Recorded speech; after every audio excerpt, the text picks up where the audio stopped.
नमस्कार, बहुत स्वागत है आपका देश न्यूज़ में और मैं हूं आपके साथ मनीष कुमार। आप देख रहे हैं हमारा खास कार्यक्रम प्रेस वार्ता और आज हम आपको बता दें कि प्रेस वार्ता के खास कार्यक्रम में हम आपको बताते हैं देश और दुनिया की वो तमाम बड़ी खबरें जो अखबार की दुनिया में खास हेडलाइंस बनी, टेलीविज़न की दुनिया में बहस का हिस्सा बनी और सोशल मीडिया पर ट्रेंडिंग रही। और उन खबरों से आपका वास्ता क्या है?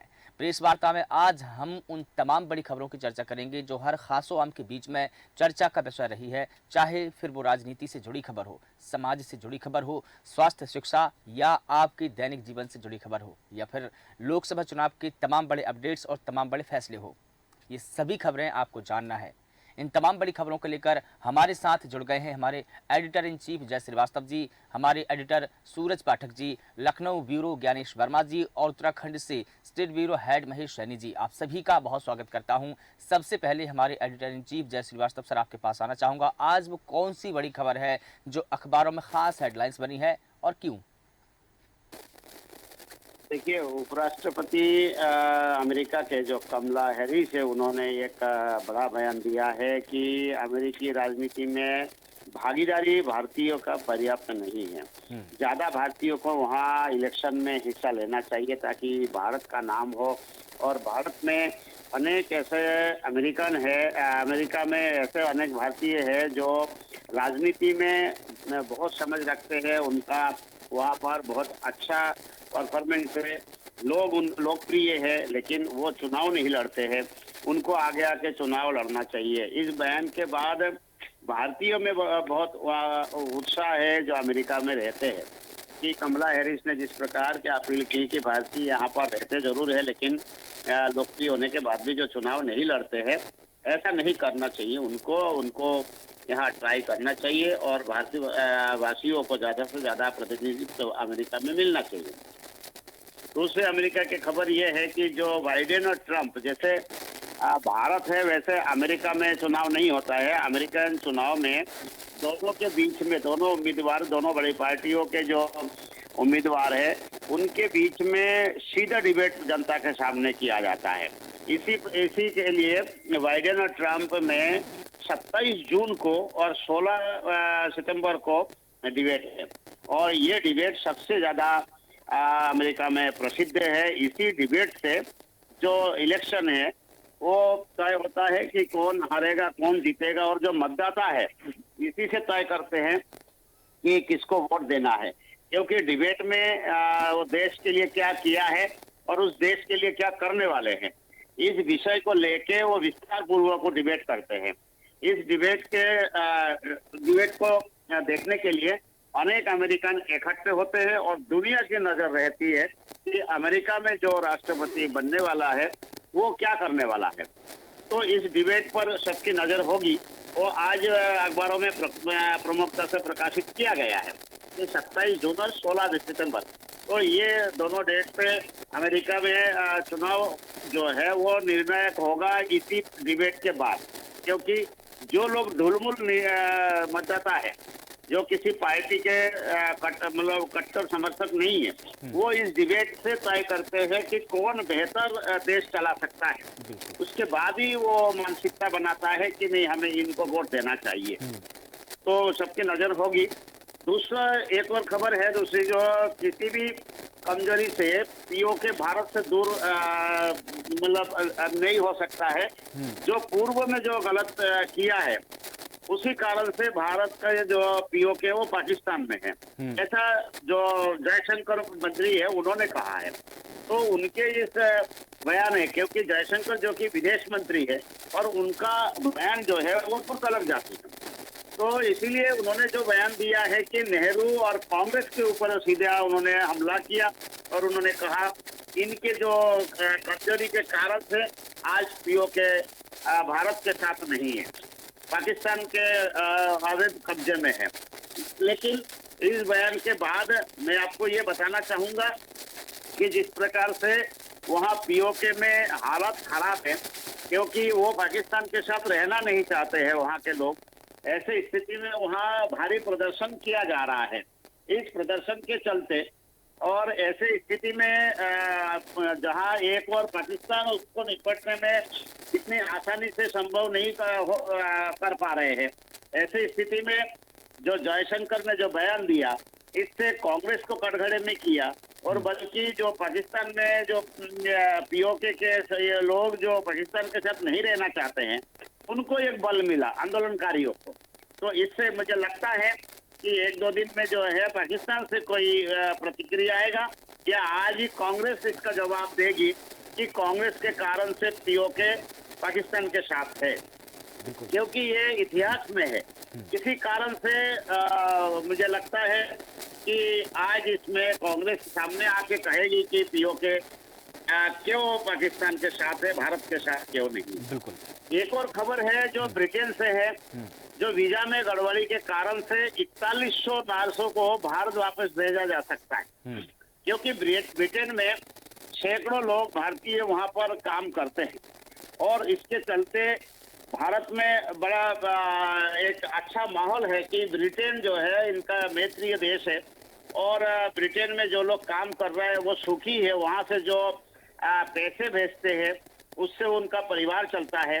ऐसी स्थिति में ये 4100 लोगों को यदि यहाँ पर भेज दिया जाए तो निश्चित रूप से ये भारत के लिए एक बड़ा धक्का होगा।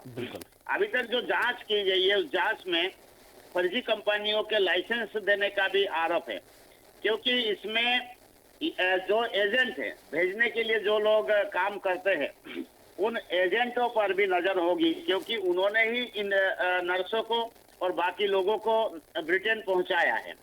तो जो कि बहुत सारे जो वीजा है उसमें अनेक प्रकार के जो है कूटनीतिक दस्तावेजों का उपयोग किया गया। ऐसी स्थिति में यदि इनको रिटर्न भेजते हैं तो भारत को इसको आगे आके संज्ञान लेना पड़ेगा, और सरकार से बात करनी पड़ेगी कितने बड़े पैमाने पे जो भारत के लोग वहाँ काम कर रहे हैं उन्हें वापसी ना किया जाए। बिल्कुल ठीक। तो इस पर भी सबकी नजर होगी। बिल्कुल ठीक है। और इसी के साथ हमारे एडिटर सूरज पाठक जी भी हमारे साथ में जुड़े हैं। सर, आप दर्शकों को बताएं कि वो राष्ट्रीय स्तर की बड़ी खबरें कौन सी है जो अखबार में खास हेडलाइंस बनी है, और क्यों बनी है, क्यों सबसे ज्यादा उन खबरों की चर्चाएं हो रही है? देखिए मनीष, इसमें जैसा कि चुनाव का माहौल है, लेकिन चुनाव के माहौल के बीच में और खबरें हैं जिन खबरों ने अपना स्थान बनाया है। केजरीवाल की जमानत को लेकर के जिस तरह से सियासी गलियारों में चर्चा है, साथ ही यदि हम देखें कि न्यायालय में भी इस पर जो बहस हो रही है, जो चर्चा हो रही है, वो इस समय चर्चाओं में, क्योंकि केजरीवाल की जमानत को सुप्रीम कोर्ट ने जहां बताया कि ये न्याय के लिए उचित है और वो अधिकार रखते थे, इसलिए उनको जमानत दी गई है। दूसरी तरफ जहां ईडी ने कहा है कि यदि उनको वोट मिले तो वो सरेंडर नहीं करेंगे, तो सुप्रीम कोर्ट ने कहा है कि उनके सरेंडर की तारीख तय कर दी गई है, और उस सरेंडर की तारीख तय करके ही उनको जमानत दी गई। हालांकि केजरीवाल जेल के नाम पर वोट मांग रहे हैं, ये ईडी ने कोर्ट में कहा है। ईडी ने कहा है कि केजरीवाल अपनी रैलियों में लोगों से कह रहे हैं कि झाड़ू को वोट नहीं दिया तो मुझे 2 जून को फिर से तिहाड़ जेल लौटना पड़ेगा। तो इस तरह की बात ईडी ने सामने रखी। वहीं कोर्ट ने जो कहा है, कोर्ट में जस्टिस खन्ना ने कहा है कि केजरीवाल ऐसा बोल सकते हैं, लेकिन हम इस बारे में कुछ नहीं कहेंगे। उन्होंने उनकी दलील यदि उनका जो आदेश है, उनको जो जमानत का आदेश दिया गया, स्पष्ट रूप से शर्तों का उल्लेख किया गया, और केजरीवाल और उनके खिलाफ चल रहे मामलों में वे अपनी भूमिका के बारे में किसी सभा में, किसी रैली में या व्यक्तिगत रूप से किसी से कह नहीं सकेंगे। इस तरह की बात सामने है। दूसरी तरफ एक और बात है जहां मुख्यमंत्री निवास, दिल्ली के मुख्यमंत्री निवास से जुड़ी हुई बात है, स्वाति मालीवाल वाला जो प्रकरण है, जिस प्रकरण की पूरे देश में चर्चा हो रही है। और उसमें अब जो बात हुई थी कि उन पर हमला किया है विभव ने। विभव जो है केजरीवाल की छाया माने जाते हैं, केजरीवाल के पीए के रूप में काम करते हैं। तो विभव ने उनके साथ जो मारपीट की है उस पर प्रकरण दर्ज हो गया है। क्योंकि जैसा ये घटनाक्रम चला, ये पूरा एक नाटकीय घटनाक्रम रहा है, क्योंकि इसमें एक फोन गया, फोन के बाद में स्वाति मालीवाल गायब हो गई, वो पुलिस के सामने नहीं आई। लेकिन इस पर अब जो है 354, 323, 506, 509 के तहत इसमें मामला दर्ज कर लिया गया है, और अब इस बीच में जो है उनका मेडिकल भी कराया गया है, और अब संभावना है कि विभव की इसमें गिरफ्तारी हो जाए। दूसरी तरफ यदि हम बात करें सियासी गलियारों से जो चर्चाएं आ रही हैं, जो खबरें हैं, क्योंकि उसमें लखनऊ में कल प्रधानमंत्री नरेंद्र मोदी थे, उत्तर प्रदेश में उन्होंने कल 4 सभाएं की हैं, और उन्होंने इससे पहले जिस तरह की चुनावी चर्चाएं रही हैं, भाषण रही है, आरोप प्रत्यारोप रहे हैं, या उनके भाषणों में जो तीखी धार देखी गई है, कल उन्होंने उसमें एक नया शब्द जोड़ा है कि विपक्ष जो है अब हार के लिए बलि का बकरा ढूंढेगी।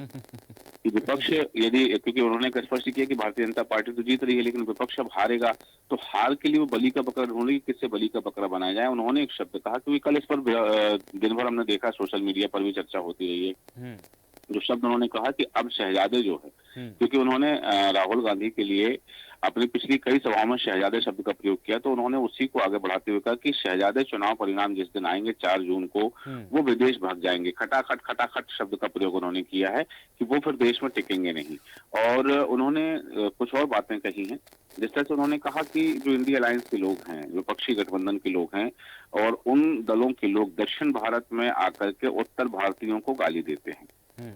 तो ये उन्होंने कहा कि जिस तरह से उनकी जो रणनीति है, विपक्षी गठबंधन का चुनाव प्रचार का जो तरीका है कि दक्षिण भारत में आकर के उत्तर भारतीय को गाली देते हैं, अनाप शनाप बोलते हैं, और इस बात पर वो वोट मांगते हैं।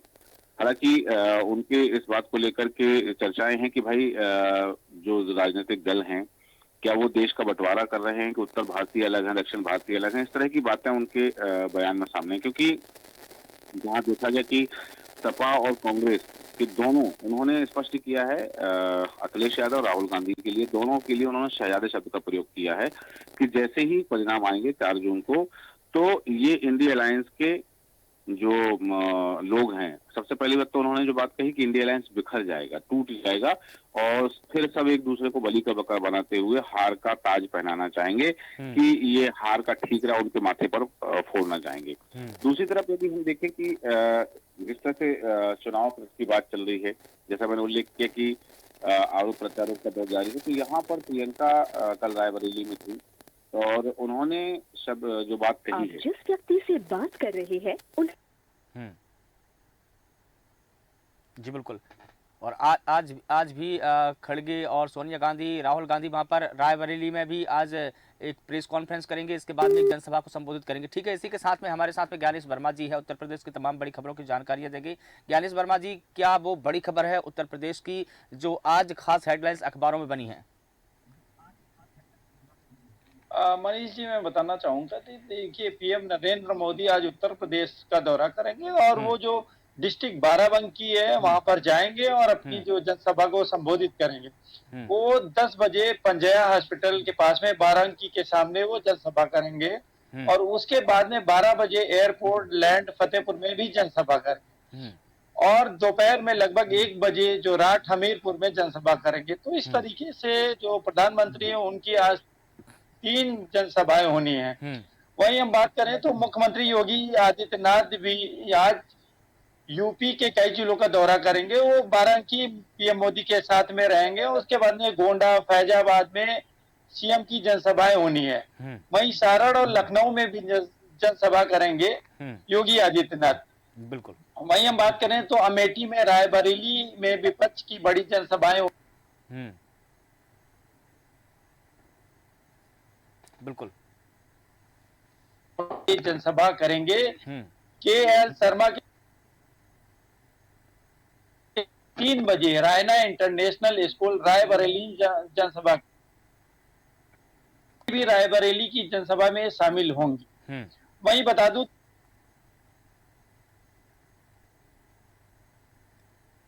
बजे अखिलेश यादव रोड शो करेंगे और केडी सिंह बाबू स्टेडियम से जीपीओ तक रोड शो होगा। वहीं मैं बता दूं कि राजधानी लखनऊ से बड़ी खबर थी कि विवादित जो है शेखर हॉस्पिटल और उसके मालिक डॉक्टर सचान पर ईडी ने कसा जांच का शिकंजा। बता दूं कि आए दिन विवादों में रहने वाला शेखर हॉस्पिटल और आय से अधिक संपत्ति के विवादित जो डॉक्टर हैं, डॉक्टर आमोद कुमार सचान पर प्रवर्तन निदेशालय ईडी के निशाने पर आ गए हैं और ईडी ने उनके विरुद्ध आरोपों का जनहित में स्वतः संज्ञान लेकर जांच शुरू की है और कई चौंकाने वाले खुलासे हुए हैं मनीष जी कि ईडी ने रिपोर्ट शासन के चिकित्सा शिक्षा विभाग, केजीएमयू प्रशासन के अलावा सीबीआई को भेज डॉक्टर सचान पर कार्रवाई की संस्तुति की है। बिल्कुल। लेकिन मनीष जी, कहीं न कहीं ये जो ऐसे मालिक हुए हैं जो हॉस्पिटल संचालित करते हैं और सरकारी सेवा दे रहे हैं और ऐसे हॉस्पिटलों में आए दिन शिकायत होती है जहां पे मरे हुए मरीजों का भी इलाज होता है। बिल्कुल ठीक है। तो ऐसे हॉस्पिटलों पर अगर कार्रवाई होती है तो कहीं न कहीं ये जनता में एक अच्छा संदेश जाएगा। आपको बता दूं कि इससे पहले भी हाईकोर्ट ने कार्रवाई के आदेश दिए थे।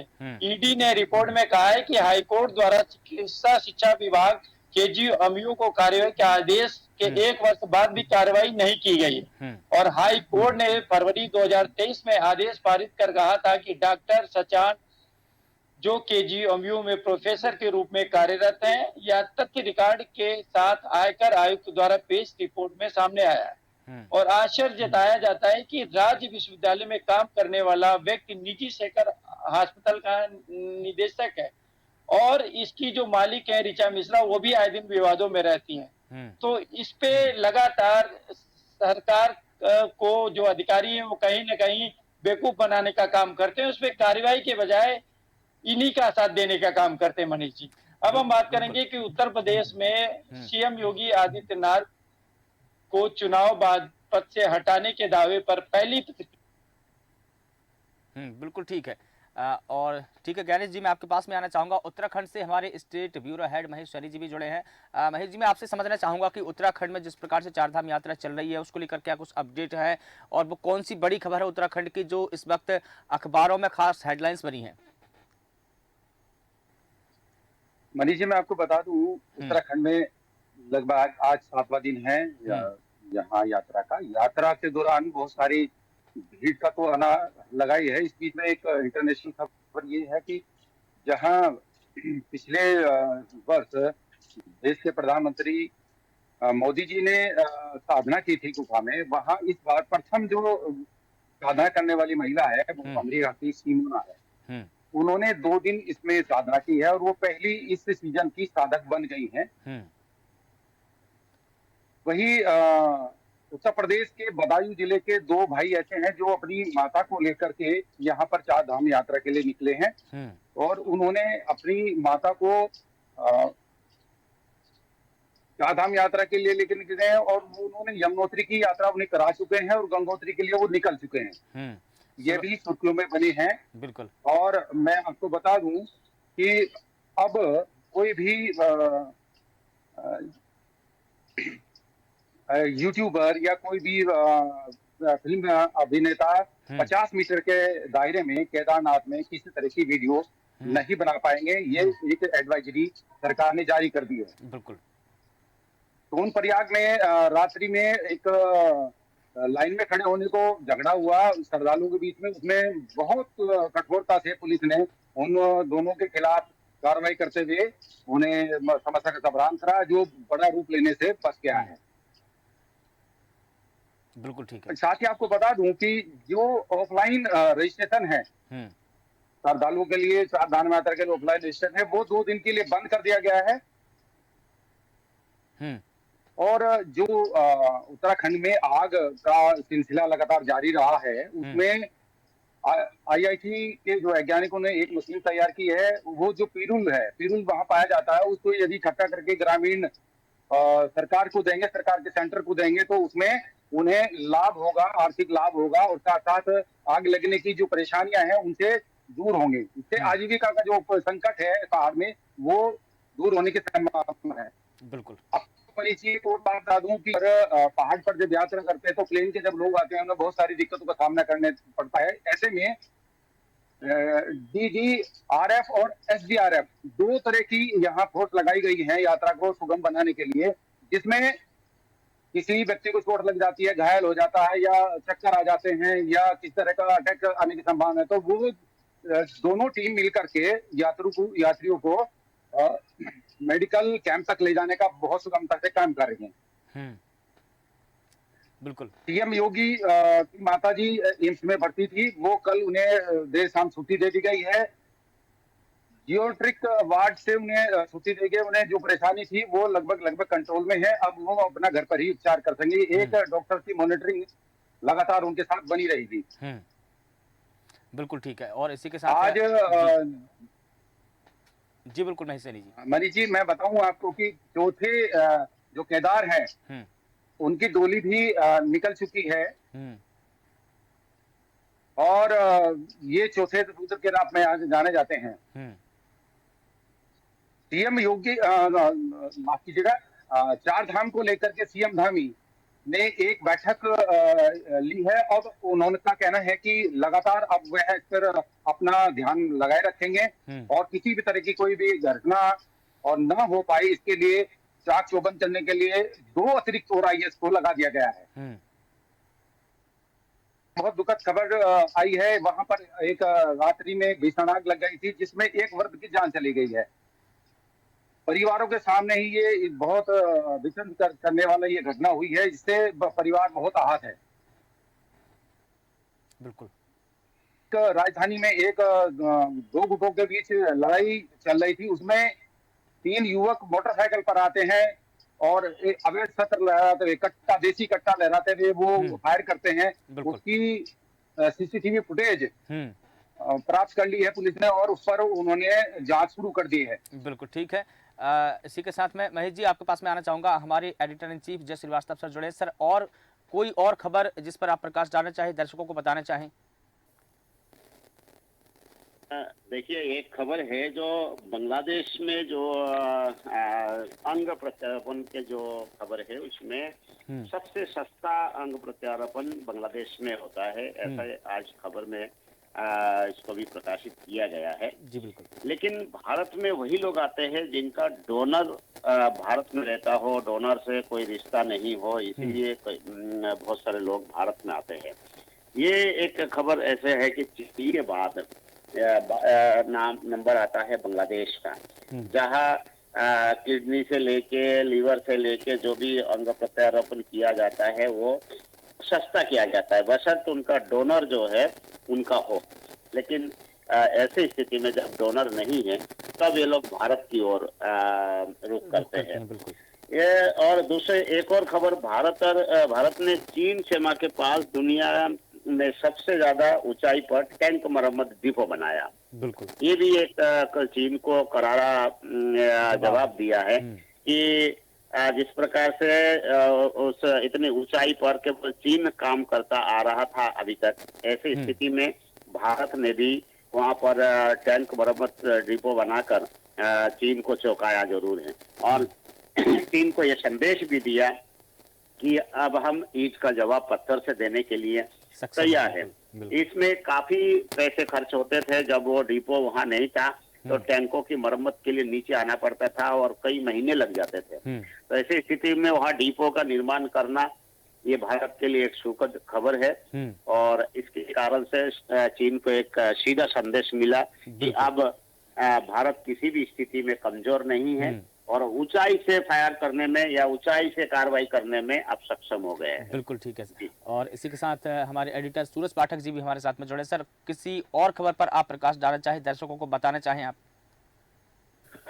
बिल्कुल मनीष, जिस तरह से देखा जा रहा है कि हम बात कर रहे हैं राम मंदिर के मुद्दे को लेकर के चुनाव में जिस तरह से हवा दी जा रही थी, एक तरफ भगवान राम को लेकर के सियासत हो रही, मध्य प्रदेश के मुख्यमंत्री डॉक्टर मोहन यादव ने जिस तरह से बयानबाजी की है। अब चूंकि मध्य प्रदेश की 29 सीटों पर चुनाव हो चुका है तो वो दूसरे राज्यों में है, जहां हरियाणा में उन्होंने कहा है कि पता नहीं कांग्रेस के लोगों की राम जी से क्या दुश्मनी है। तो उन्होंने राम जी के नाम पर उन्होंने वहां पर अपने भाषण में जो बात कही है कि जब राम मंदिर का मामला कोर्ट में था तब कांग्रेस ने उसमें अड़ंगे लगाए हैं। दूसरी तरफ उन्होंने जो बात कही कि जब भूमि पूजन हो रहा था तो वो मुस्लिम लोग जिन्होंने आपत्ति लगाई थी राम मंदिर को लेकर के, उन्होंने वो भी लड्डू बांटते देखे, लेकिन कांग्रेस के लोगों को खुशी नहीं हुई। दूसरी तरफ उन्होंने कहा कि जब 22 जनवरी को भगवान राम का गृह प्रवेश हो रहा था, पूरा देश उत्सव मना रहा था, लेकिन कांग्रेसियों के मन पर, कांग्रेसी के सीने पर सांप लौट है। तो इस तरह को लेकर के राम मंदिर को लेकर के सियासत एक बार फिर गर्म हो चुकी। दूसरी तरफ जो देखा जा रहा है कि अमित शाह ने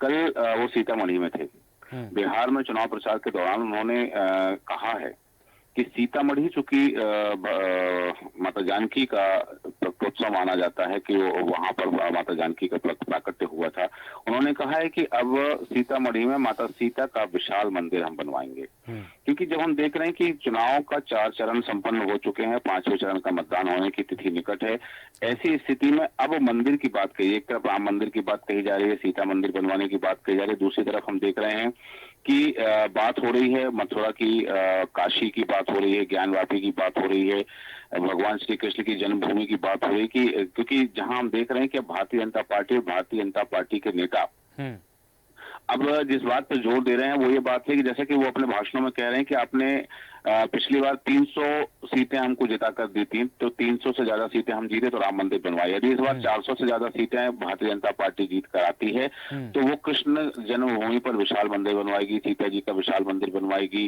और शिवालय ज्ञानवापी की बात होगी, ज्ञानवापी में विशाल शिवालय का निर्माण करवाया जाएगा। मैं बताना चाहूंगा कि ज्ञानवापी का जो मामला है वो कोर्ट के अधीन है, अभी विचाराधीन है उसमें, और उसको लेकर के भी तमाम तरह की बयानबाजी हो रही। दूसरी तरफ कृष्ण जन्मभूमि का मामला भी अभी न्यायालय में विचाराधीन है, लेकिन उसको लेकर के तमाम तरह की जो बयानबाजी सामने आ रही है, क्योंकि अब मंदिर के मुद्दे पर राजनीति हो रही है। राम जन्मभूमि का जो मुद्दा था अब भारतीय जनता पार्टी के एजेंडे से बाहर हो गया। वो केवल श्रेय की बात है कि हमने राम मंदिर बनवाया, क्योंकि अभी तक जो हमने देखे हैं 2019 तक के चुनाव, तब तक यही बात थी कि सौगंध राम की खाते हैं, मंदिर वहीं बनाएंगे, इस तरह की बातें सामने आ रही थी। लेकिन अब जब 2019 के बाद में हम देख रहे हैं कि राम मंदिर का निर्माण हो चुका है, भगवान रामलला मंदिर में विराजमान हो चुके हैं, तब ऐसी स्थिति में अब देखा जा रहा है कि कृष्ण मंदिर की बात कही जा रही है, शिवालय की बात कही जा रही है, सीता मंदिर की बात कही जा रही है। उसी बात को हवा देते हुए केंद्रीय गृह मंत्री अमित शाह ने सीतामढ़ी में जो बात कही कि यदि हम यहाँ से चुनाव जीतते हैं तो हम सीतामढ़ी में माता जानकी का विशाल मंदिर बनवाएंगे। दूसरी तरफ एक और बात जो देखी जा रही है, जिस खबर पर मैं ध्यान आकर्षण कराना चाह रहा हूँ कि यहाँ पर हम देख रहे हैं कि भारत में साइबर क्राइम का जो रेट बढ़ रहा है, तो साइबर क्राइम को लेकर के एक नया विश्लेषण सामने आया है, क्योंकि यहाँ पर देखा जाए कि 700 अफसर जो हैं मध्य प्रदेश के डीजीपी भी रहे हैं और डीएसपी से लेकर डीजीपी तक 7 जो तकनीकी ट्रेनिंग ली गई है, टेक्निकल ट्रेनिंग जो दी गई, उसमें एक बात सामने आई है कि दक्षिण एशियाई देशों में जो भारतीय मूल के लोग बसे हैं या वहां पर वो क्राइम कर रहे हैं या आपराधिक मानसिकता के लोग हैं, वो लोग ज्यादा भारत में साइबर क्राइम को अंजाम दे रहे हैं। और ये देखा जा रहा है कि इन मामलों की लगातार बढ़ोतरी हो जा रही है, क्योंकि दक्षिणी एशियाई देशों में जो लोग बसे हैं और भारतीय मूल के हैं लोग हैं, अब चूंकि उनका अपना पहले नेटवर्क होता है, तो जो संपर्क होते हैं तो वो वहां के लोगों के संपर्क में आकर के साइबर क्राइम को बढ़ावा दे रहे हैं। क्योंकि यदि हम यहाँ देखें साइबर क्राइम की जो है 2021 से 22 तक में केवल जो मामले आए थे वो 113% बढ़ गए थे। बिल्कुल ठीक है। और चूंकि समय हमें इतनी ही इजाजत देता है, इसलिए विदाई लेने का वक्त हो चला है। आप सभी का बहुत शुक्रिया। तो दर्शकों, आपने जाना कि देश और दुनिया की वो तमाम बड़ी खबरें कौन सी रही जो हर खास आम के बीच में चर्चा का विषय रही, अखबारों में कौन सी जो बड़ी खबर थी वो खास हेडलाइंस बनी, जिसको हमने आपके सामने बताया है। लगातार दिन भर इन्हीं खबरों का विस्तार से हम चर्चा करेंगे। आप लगातार बने रहिए देश न्यूज़ के साथ। नमस्कार।